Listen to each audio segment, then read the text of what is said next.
జై భారత మాత. అమ్మమ్మ కబుర్లకి ఆహ్వానం. ఈ రోజున మనం భారతదేశంలో సనాతనమైన ధర్మానికి మూలం ఏంటో తెలుసుకుందాం.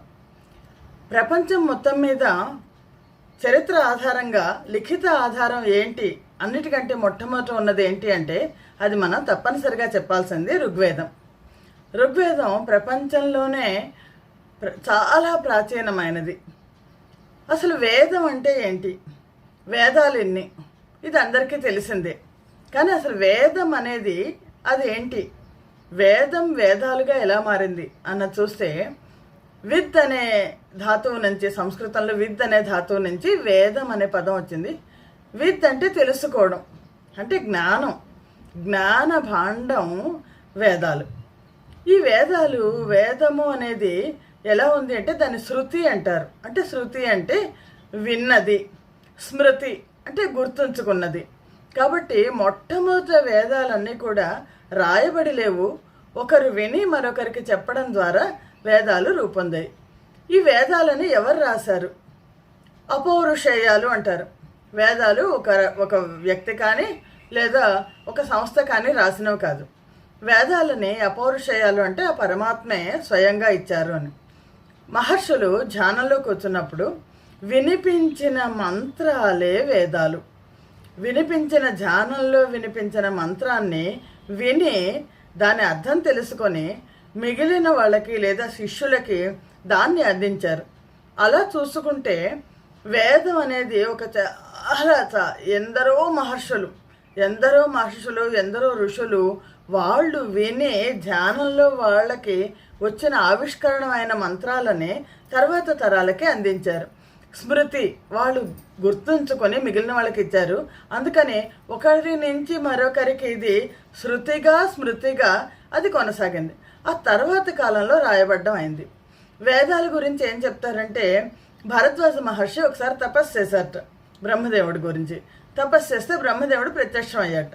ప్రత్యక్షం అయినప్పుడు ఏం కావాలి నీకు అంటే, నేను వేదాలు చదవడానికి నా వయస్సు చాలదు, అందుకని నాకు ఆయుష్ను పెంచండి అన్నట్ట. బ్రహ్మదేవుడు సరే అని ఒక 100 సంవత్సరాలు ఎక్కువ చేశారట. అంటే మళ్ళా తర్వాత భరద్వాజ మహర్షి మళ్ళీ తపస్సు చేశారట. నాకు ఇంకో 100 సంవత్సరాలు కావాలి, నాది ఇంకా వేద పఠనం పూర్తవలేదు. మళ్ళీ 100 సంవత్సరాలు పెంచారట. తర్వాత మళ్ళీ తపస్సు చేశారట భరద్వాజ మహర్షి. నాకు ఇంకా సరిపోలేదు అంటే బ్రహ్మదేవుడు నవ్వి ఇంకో 100 సంవత్సరాలు ఇస్తున్నాను, కానీ నువ్వు అనుకోకు వేదాలని నీ జీవిత కాలంలో నువ్వు పూర్తిగా చదవగలనని నువ్వు అనుకోకు. ఎందుకంటే ఒక పెద్ద కొండలాగా ఉంటే నువ్వు 300 సంవత్సరాల్లో ఒక గుప్పెడు మాత్రమే తీసుకోగలవు. అది వేద విజ్ఞానం. ప్రపంచంలో ఎక్కడ ఏ ప్రాంతంలో లేని అంత గొప్ప వేద విజ్ఞానం భారతదేశానికి చెందింది. ఈ వేద విజ్ఞానం ఋషుల దగ్గర నుంచి అలా వరుసగా వస్తే దీన్ని వ్యాసుడు అంటే ఒక గురువు, వ్యాస పీఠాన్ని ఎక్కిన కృష్ణద్వైపాయనుడు, అది కూడా ఎప్పుడు ద్వాపర యుగం చివర్లో. ఎందుకంటే మానవులకి క్రమక్రమంగా వాళ్ళకి ఆలోచించే శక్తి, అలాగే వాళ్ళ మానసిక సామర్థ్యం కూడా తగ్గుతోంది. వీళ్ళు ఈ తర్వాత వచ్చే తరాల వాళ్ళు వేదం మొత్తాన్ని చదవలేరు అని వేదవ్యాసుడు, కృష్ణద్వైపాయనుడు వేదవ్యాసుడు వ్యాసపీఠం ఎక్కినప్పుడు ఆయన వేదవ్యాసుడు అని ఎందుకంటారంటే, మొత్తం ఉన్న అప్పటిదాకా ఉన్న వేదాలన్నిటినీ కూడా ఆయన 4 భాగాలు చేశారు. 4 భాగాలు ఎలా చేశారంటే వాటిలో ఉన్న అంశాన్ని బట్టి, అంటే ఆ కంటెంట్ని బట్టి 4 భాగాలు చేసి ఋగ్వేదం, యజుర్వేదం, సామవేదం, అథర్వణ వేదం అనే 4 విభాగాలుగా చేసి తన శిష్యులకి 4 వీటిని బోధించారు. ఋగ్వేదాన్ని పైలుడికి బోధించారు, యజుర్వేదాన్ని వైశంపాయనుడికి బోధించారు. అయితే యజుర్వేదంలో వైశంపాయనుడు తన శిష్యుడైన యాజ్ఞవల్కుడికి బోధించడానికి వచ్చినప్పుడు యాజ్ఞవల్కుడు కొంత అహంకారాన్ని చూపించాడని యాజ్ఞవల్కుడికి నీకు వచ్చిన వేద విజ్ఞానం అంతా మొత్తం కూడా నాశనం అయిపోగాక, నువ్వు మర్చిపోగాక అని శపిస్తే యాజ్ఞవల్క మహర్షి సూర్యుడి గురించి ఆరాధన చేసి సూర్యుడి గురించి తపస్సు చేసి మళ్ళీ తిరిగి వేద విజ్ఞానాన్ని పొందారు అని. అందుకని యజుర్వేదంలో కృష్ణ యజుర్వేదం, శుక్ల యజుర్వేదం అని 2 ఉంటాయి. తర్వాత సామవేదాన్ని జైమిని మహర్షికి బోధించారు వేదవ్యాస మహర్షి. అథర్వణ వేదాన్ని సుమంతుడికి బోధించారు. అలాగే అష్టాదశ పురాణాలన్నింటినీ రోమహర్షణుడు అనే తన శిష్యుడికి బోధించారు. వేదవ్యాసుడు ఇలా విభాగాలు చేస్తే మరి ఇందులో ముందేది తర్వాత ఏది అన్నది చెప్పడం కష్టం. ఎందుకు అని అంటే ఋగ్వేదంలో కొన్ని భాగాలు ముందుండొచ్చు, తర్వాత వచ్చిన అధర్వణ వేదంలో కొన్ని భాగాలు ముందుండొచ్చు.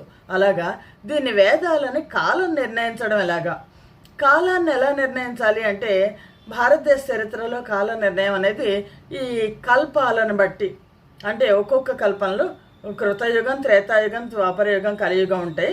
ద్వాపరయుగం చివరలో ఈ వేదాల విభజన జరిగింది అని. కృతయుగానికి చెందిన, త్రేతాయుగానికి చెందిన మహర్షులు కూడా వేదాలను నేర్చుకున్నారు అంటే అంతకు ముందుది.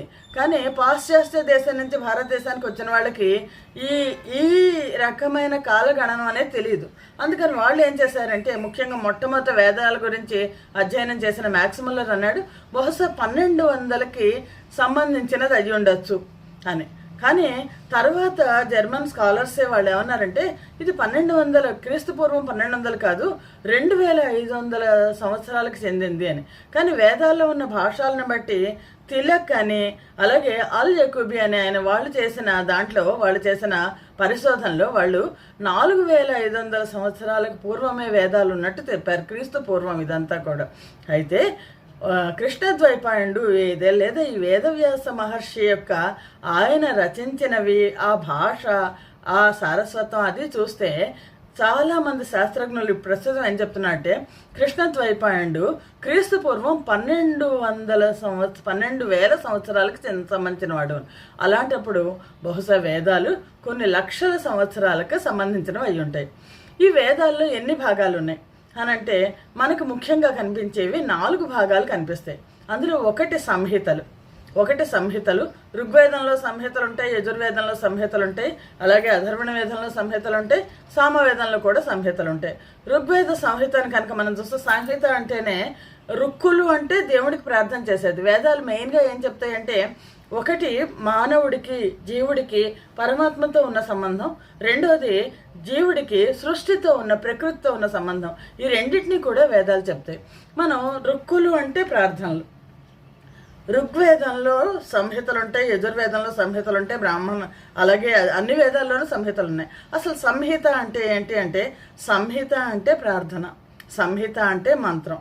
మనం ఋగ్యజు సామవేదాలలో ఉన్న మంత్రాలను కనుక మనం చూస్తే ఈ ఒక్కొక్క మంత్రాన్ని అధ్యయనం చేసి దాని గురించి పరిశోధించడానికి ఒక మనిషికి ఒక PhD వస్తుంది, ఒక జీవితకాలం చాలు. అలాంటిది ఋగ్వేదంలో 10,062 మంత్రాలు ఉన్నాయి. అలాగా 1028 సూక్తాలు ఉన్నాయి. మామూలుగా సూక్తాలు, స్తుతులు, సూక్తాలు అంటారు. ఇవన్నీ కూడా ఏం చెప్తున్నాయంటే భగవంతుడికి మానవుడికి ఉన్న సంబంధం, పరమాత్మని గురించి చెప్తాయి, అలాగే సృష్టిని గురించి కూడా చెప్తున్నాయి. ఒక్క మంత్రాన్ని తీసుకుని దాన్ని వరుసగా వల్లవేస్తేనే మానవుడిలో బోలెడంత శక్తి వస్తుంది. అలాగా ఋగ్వేదంలో 10,627 మంత్రాలు ఉన్నాయి ఋగ్వేద సంహితలోనే. దీన్ని మళ్ళీ మనం 10 విభాగాలుగా విభజించారు. మనం దీని డీటెయిల్స్లోకి వెళ్ళద్దు. యజుర్వేదానికి వచ్చేసరికి యజుర్వేదం ఋగ్వేదం అంతా కూడా దేవతల మంత్రాలు, దేవతల్ని కొలవడం, ఎలా ప్రార్థించాలి అనేది ఋగ్వేదంలో కనిపిస్తుంది. ఋగ్వేదంలో కొన్ని మంత్రాల్లో అంటే ఇప్పుడు మనకి పనికొచ్చేవి కూడా, ఒక స్త్రీ కనుక గర్భవతి అయితే ఆ గర్భవతి అయిన స్త్రీ మొదటి నెల నుంచి 10వ నెల వచ్చేదాకా అంటే ప్రసవం అయ్యేదాకా ఎప్పుడు ఏ మంత్రం ఎలా కాపాడాలి అనేది దేవతలకి ప్రార్థించే స్తోత్రాలు కూడా ఋగ్వేద సంహితలో ఉన్నాయి. తర్వాత యజుర్వేదం దగ్గరికి వచ్చేసరికి యజ్ఞాలు, యాగాలు ఎలా చేయాలి మొత్తం అంతా కూడా యజుర్వేదంలో ఉంది. యజుర్వేదంలో 1975 మంత్రాలు ఉన్నాయి. యజుర్వేదంలో యజ్ఞ యాగాలను గురించి తెలియజేస్తుంది మనకి యజుర్వేదం. సామవేదం అనేసరికి ఏంటంటే సామవేద సారము సంగీతము అంటారు కదా. సామవేదంలో ఇది ప్రతి యజ్ఞం చేసినప్పుడు ఉద్గతుడు అని ఒకటి ఉంటారు. వాళ్ళు దేవతల్ని కీర్తిస్తూ పాటలు పాడతారు. ఆ దేవతల్ని కీర్తిస్తూ పాటలు పాడేది సామవేద గానము అంటారు. ఈ సామవేద గానము, సామవేదం అంతా కూడా పాడుకోవడానికి వీలుగా ఉండే మంత్రాలు. ఇందులో 1875 మంత్రాలు ఉన్నాయి ఇటు సామవేదంలో. ఇంకా అధర్వణ వేదం దగ్గరికి వచ్చేసరికి అధర్వణ వేదం యజ్ఞయాగాదులకి సంబంధం కొంచెం తక్కువ, కానీ తాంత్రికపరమైన విషయాలు, మనిషి తనను తను ఎలా రక్షించుకోవాలి అనేది ఆ హీలింగ్ మెథడ్స్ అన్నీ కూడా మనకు ఉంటాయి. 5977 మంత్రాలు మనకి అథర్వణ వేదంలో కనిపిస్తాయి. ఇంకా బ్రాహ్మణాలు అంటే గ్రంథాలు. ఈ గ్రంథాల దగ్గరికి తీసుకునేసరికి గద్యము పద్యము 2 శ్లోకాలు 2 కనిపిస్తాయి. మంత్రంతో పాటుగా గద్యాలు కూడా కనిపిస్తాయి మనకి. బ్రాహ్మణ సంహిత, బ్రాహ్మణ అరణ్యక ఉపనిషత్తులు మనం తీసుకుంటే బ్రాహ్మణాలు అన్నీ కూడా, సంహితలన్నీ కూడా ప్రార్థనలు. బ్రాహ్మణాలన్నీ కూడా ఒక గురువు శిష్యుడికి బోధించిన విషయాలు, అంటే ఒక మంత్రాన్ని వివరించిన విషయాలు, గద్యాలు ఎక్కువ కనిపిస్తాయి అంటారు. తర్వాత అరణ్యకం వచ్చేసరికి కొంతమంది ఋషులు అరణ్యాలలో ఉండి వాళ్ళు ఈ వేద విజ్ఞానాన్ని గురించి చేసుకున్న చర్చలన్నీ కూడా అరణ్యాల్లో చేయబడింది కాబట్టి వాటి సారం అంతా అరణ్యకాలుగా ఉంది అని చెప్తారు. ఆ తర్వాత మనకు ఉపనిషత్తులు కనిపిస్తాయి. ఉపనిషత్తులు వేదాల్లో చివరి భాగం అని చెప్తారు. ఉపనిషత్తులు కొన్ని వేలు ఉండాలంటారు. ఇప్పుడు ప్రస్తుతం మనకు ఒక 108 ఉపనిషత్తులు మాత్రమే కనిపిస్తున్నాయి. ఉపనిషత్తులు ఏంటంటే ఈ అరణ్యకాలలో ఋషులు చేసిన చర్చల ఫలితాన్ని ఉపనిషత్తులన్నీ ఎలా ఉంటాయంటే ఒక గురువు శిష్యుడు ప్రశ్న అడిగితే గురువు సమాధానం చెప్పడం అనేది మనకు కనిపిస్తుంది. ఉపనిషత్తుల్ని మనం వేద అంగాలు అంటారు. అలాగే వేదాంతం, చివరికి వేదాంతమైన మొత్తం భారతీయ ఫిలాసఫీ మొత్తానికి కూడా, భారతీయ వేదాంతం మొత్తానికి, ఆ వేద విజ్ఞానం మొత్తానికి కూడా ఒక సారంగా మనం ఉపనిషత్తులను చెప్తాం. ఈ ఉపనిషత్తుల తర్వాత వేదాలలో 4 వేదాలు ఉన్నాయి. ఋగ్వేదం, యజుర్వేదం, సామవేదం, అథర్వణ వేదం. ప్రతి వేదంలోనూ సంహితలు ఉన్నాయి, బ్రాహ్మణులు ఉన్నాయి, అరణ్యక ఉంది, ఉపనిషత్తులు ఉన్నాయి. ఇది కాక తర్వాత మనకి వైదిక సాహిత్యంలో సూత్ర సాహిత్యం కనిపిస్తుంది. మానవులు ఆచరించాల్సిన ఆచారాలు, వ్యవహారాలు, నియమాలు, నిబంధనలు అన్నీ కూడా ఈ సూత్ర సాహిత్యంలో కనిపిస్తాయి. సూత్ర సాహిత్యంలో ముఖ్యంగా 4 సూత్రాలు కనిపిస్తాయి. శ్రౌత సూత్రం. ఈ శ్రౌత సూత్రం అంటే యజ్ఞాలు యాగాలు ఎలా చేయాలో అన్నీ చెప్పబడుతుంది. గృహ్య సూత్రం ఒక గృహస్థు తన జీవితంలో ఆచరించాల్సిన నియమాలు. అలాగే ధర్మ సూత్రం ఒక సమాజంలో ఎటువంటి ధర్మాలు ఉండాలి అనేది. సులభ సూత్రం, సులభం అంటే ఏంటంటే తాడు, అంటే యజ్ఞయాగాదులు చేసేటప్పుడు ఈ హోమగుండాలను ఎలా ఏర్పాటు చేయాలి, ఇవన్నీ కూడా ఈ సూత్ర వాంగ్మయంలో మనకు కనిపిస్తాయి. సూత్ర వాంగ్మయం తర్వాత వేదాంగాలు. వేదాలను నేర్చుకోవాలంటే మనకు మామూలుగా వేదాలు నేర్చుకోవాలంటే, వేదాలను అర్థం చేసుకోవాలంటే ఒక భాష తెలిసి ఉండాలి. ఆ భాష సంస్కృతం. కానీ సంస్కృత భాష తెలిసిన వాళ్ళు కూడా వేదాంగాలని అర్థం చేసుకోలేకపోవచ్చు. అందుకని వేదాలను అర్థం చేసుకోవడానికి కోసం మన వేదాంగాలను రూపొందించారు. వేదాంగాలు ఏంటంటే వేదములను, వేద విజ్ఞానాన్ని బాగా అర్థం చేసుకోవడానికి ఉన్న శాస్త్రాలు. విద్యార్థులు మొట్టమొదట ఇవి చదివి తర్వాత వేద విజ్ఞానం దగ్గరికి వెళ్ళాలి అంటారు. అందులో ఒకటి శిక్ష. అంటే శిక్ష అంటే ఏంటంటే వేద మంత్రాలు ఎలా వల్లివేయాలి, ఏ స్వరంతో ఎలాగా వేద మంత్రాలను పలకాలి అనేది శిక్ష అనిపిస్తుంది. ఛందస్సు అంటే వేద మంత్రాలు ఏ ఛందస్సులో ఉన్నాయి.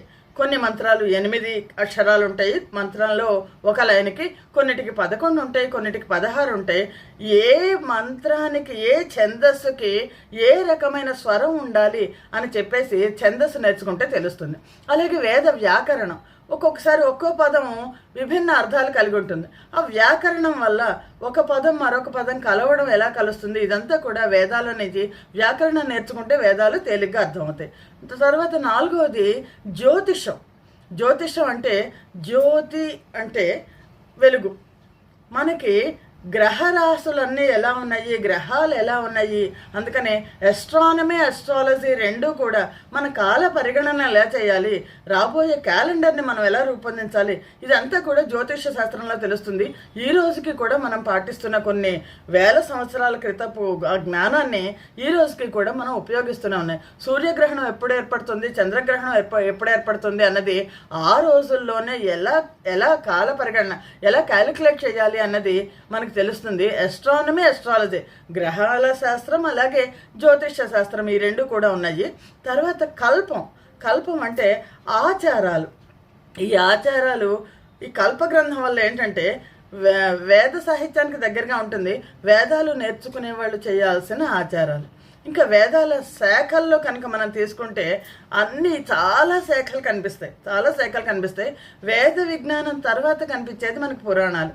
పురాణాలు, అష్టాదశ పురాణాలు ఇవన్నీ కూడా భారతదేశానికి ఏం తెలుపుతున్నాయి వేదాలు అని అంటే, ఆ రోజుల్లో ప్రజలు ఎలా ఉండేవాళ్ళు అన్నది తెలుస్తుంది.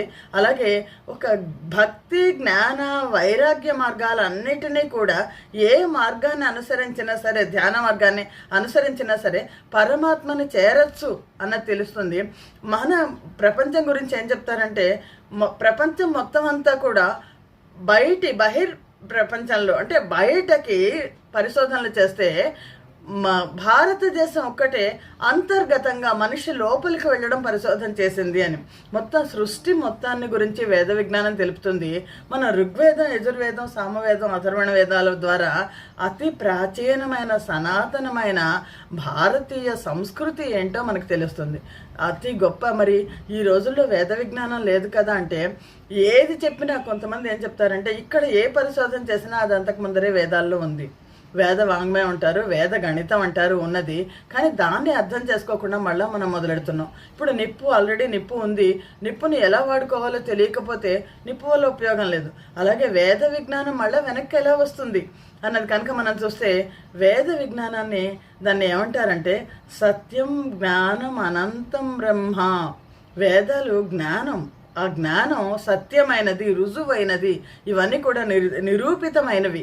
ఈ నిరూపితమైన జ్ఞానం ఇది అనంతమైనది, అవ్యయమైనది, దానికి మరణం లేదు. అదే పరబ్రహ్మ స్వరూపం. కాబట్టి మనం వేద విజ్ఞానం ఎలా వస్తుంది అని అంటే, మళ్ళీ ఎలా వస్తుందంటే, మళ్ళీ ఋషులందరూ కూడా వెళ్ళిపోలేదు. వాళ్ళు హిమాలయాల్లో ఉన్నారు, మళ్ళీ ఎక్కడో ఉన్నారు, మళ్ళీ వస్తారు. మళ్ళీ వేద విజ్ఞానాన్ని మళ్ళీ తీయడం జరుగుతుంది. దాని మీద పరిశోధనలు జరుగుతాయి.